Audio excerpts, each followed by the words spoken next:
क्या आपने कभी सोचा है कि अमेरिका दुनिया की सबसे बड़ी महाशक्ति कैसे बन गया? शुरुआत में अमेरिका कोई एक देश नहीं था बल्कि 13 अलग-अलग उपनिवेशों का बिखरा हुआ एक समूह था।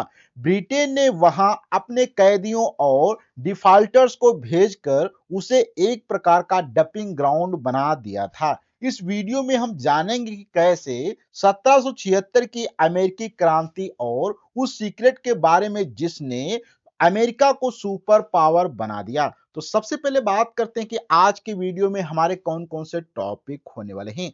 तो सबसे पहले हम देखेंगे ब्रिटिश राज का विस्तार अर्थात अमेरिका और भारत का ऐतिहासिक तुलना पे हम बात करेंगे। फिर हम देखेंगे स्टैम्प एक्ट और नो टैक्स अर्थात विदाउट रिजर्वेशन का विश्व प्रसिद्ध नारा क्या है उस पे हम देखेंगे। फिर हम देखेंगे बोस्टन टी पार्टी अर्थात क्रांति की वह चिंगारी जिसने पूरा इतिहास बदल दिया। फिर हम देखेंगे 4 जुलाई 1776 की ऐतिहासिक आजादी और यूनाइटेड स्टेट अर्थात यूएसए का निर्माण कैसे हुआ।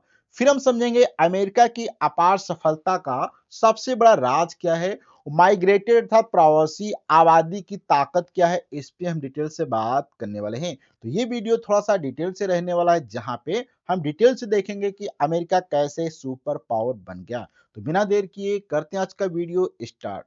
सबसे पहले हम बात करते हैं कि ब्रिटेन का लक्ष्य जो था वो पूरी दुनिया पर कब्जा करना था, जिसमें मुख्य रूप से अमेरिका और भारत शामिल थे। अर्थात अब जो ब्रिटेन था वो पूरे दुनिया के ऊपर कब्जा करना चाहता था, जिसमें से अमेरिका और भारत उनका मुख्य लक्ष्य था।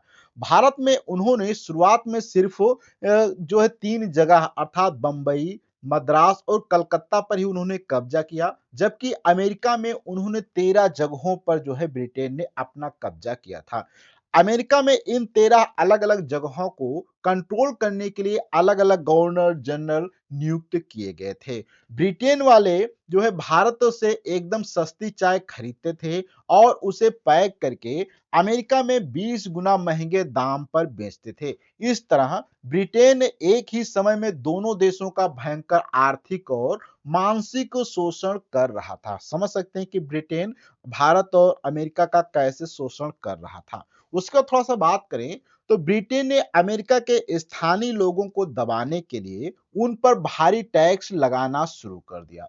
इसमें सबसे प्रमुख था स्टैम्प एक्ट, जिसके तहत हर छोटी-बड़ी चीज पर स्टैम्प ड्यूटी अर्थात टैक्स देनी होती थी। अमेरिकी लोगों ने इसका कड़ा विरोध किया और तर्क दिया कि जब ब्रिटिश है संसद में हमारा कोई नेता ही नहीं तो हम टैक्स क्यों दें। अर्थात अमेरिका कह रहा था कि जब हमारा कोई नेता ही नहीं है ब्रिटिश सरकार में तो हम टैक्स क्यों दें। यहीं से एक ऐतिहासिक और आक्रामक नारा निकला जो है नो टैक्स विदाउट रिजेंटेशन अर्थात तो प्रतिनिधित्व के बिना अर्थात जब तक हमारा उसके अंदर कोई नहीं होगा, जब तक हम कोई भी यहाँ पे अपना जो यहाँ पे हम आपको बिल्कुल भी टैक्स नहीं देंगे। यह नारा इतना प्रभावशाली था कि बाद में भारत के स्वतंत्रता संग्राम में भी कर मत दो के रूप में इसकी प्रेरणा देखने को मिल गई। आप थोड़ा सा आगे बात करते हैं तो अमेरिका में यह विरोध तब अपने चरम पर पहुंच गया जब सैमुअल और उनके साथी बोस्टन बंदरगाह पर पहुंचे। वहां उन्होंने ब्रिटेन से आए चाय पत्ती के उन महंगे जहाजों पर धावा बोल दिया जो उनका शोषण कर रहे थे।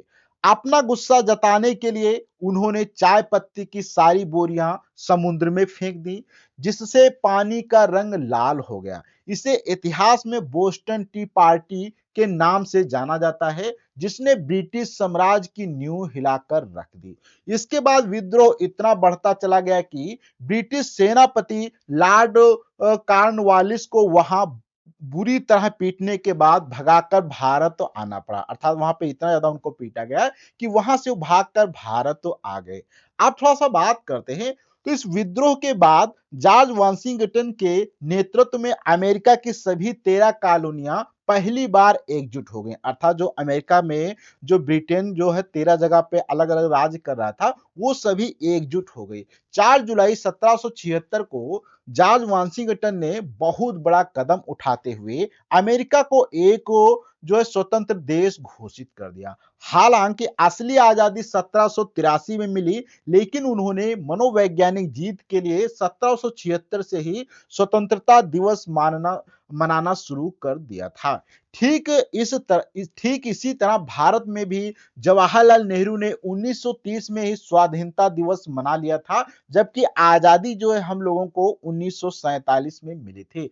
यही कारण है कि आज भी अमेरिका अपना स्वतंत्रता दिवस जो है वो गर्व से 4 जुलाई को ही मनाता है। आप थोड़ा-सा हम आगे बात करते हैं कि आजादी के बाद अमेरिका के सामने नई समस्याएं खड़ी हुई। इन 13 अलग-अलग राज्यों को टूटने से कैसे बचाया जाए, ये सबसे बड़ी समस्या थी अमेरिका के सामने।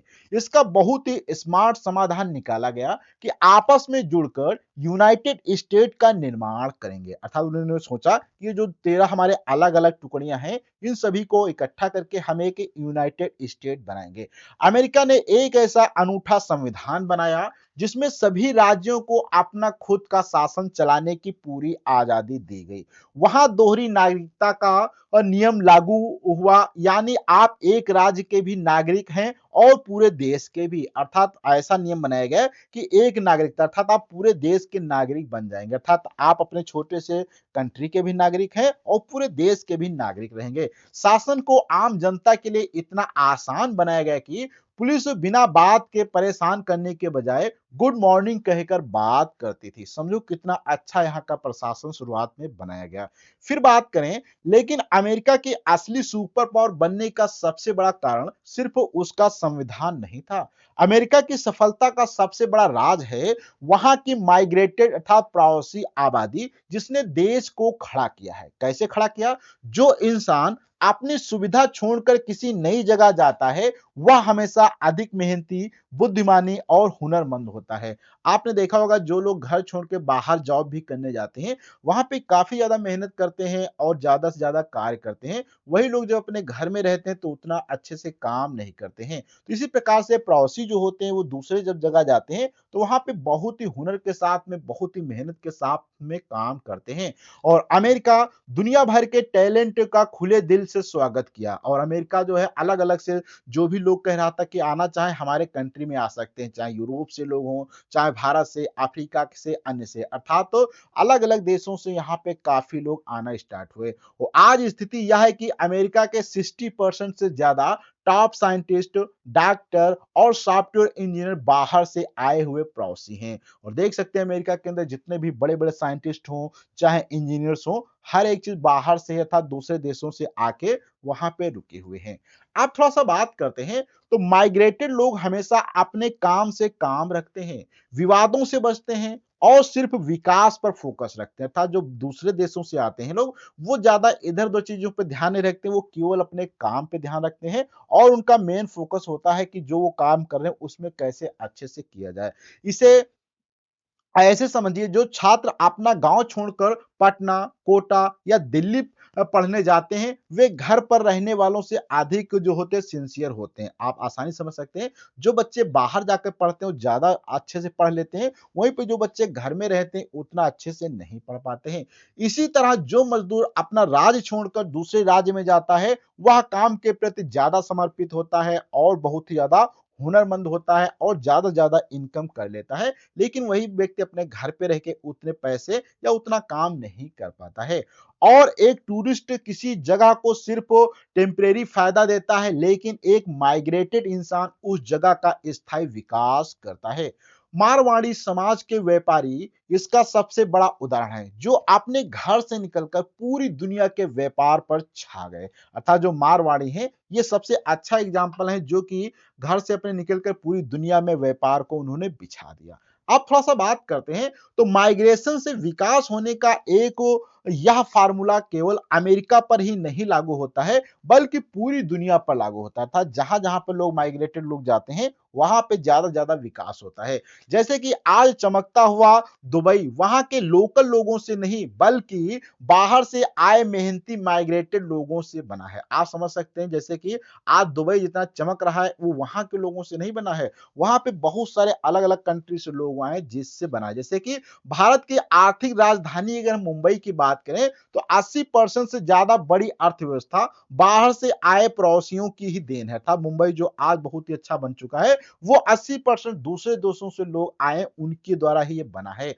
लंदन और सिंगापुर जैसे बेहद अमीर शहर भी दुनिया भर के टैलेंटेड प्रवासियों और उद्योगपतियों के कारण ही इतने आगे बढ़ चुके हैं। अर्थात तो जब लोग बाहर से किसी कहीं एक स्थान पर रुकना स्टार्ट करते हैं तो वहां पे विकास बहुत ही ज्यादा होता है। इतिहास गवाह है कि जहां भी माइग्रेटेड लोगों को सम्मान, सुरक्षा और अवसर मिलता है वह जगह रातों रात तरक्की कर जाती है। आप थोड़ा सा आगे बात करते हैं तो अमेरिकी की यह शानदार कहानी हमें सिखाती है कि एकता और सही दूरदर्शी नीतियों से ही एक महाशक्ति का जन्म हो जाता है। और 1776 की क्रांति से लेकर 13 राज्यों के यूनाइटेड स्टेट बनने तक का सफर उनके बेहतरीन विजन का परिणाम था। दुनिया का सबसे बेहतरीन टैलेंट हमेशा वहीं जाता है जहां उनके हुनर की कद्र होती है। अर्थात तो जहां पे टैलेंटेड लोग रहेंगे, जहां पे उनकी कद्र होगी, अगर कद्र नहीं की जाएगी तो लोग वहां से माइग्रेट होकर दूसरे स्थान पे पहुंच जाते हैं और उन्हें सुरक्षित माहौल भी मिलता हो वहीं पे टैलेंटेड लोग रहने की कोशिश करते हैं।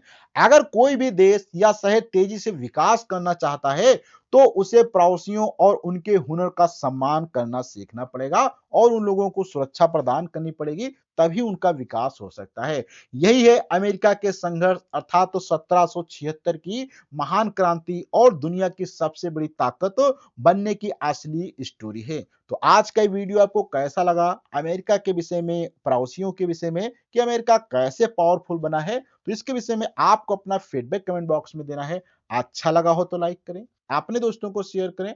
हम अगले वीडियो मिलते हैं, जब तक के लिए धन्यवाद।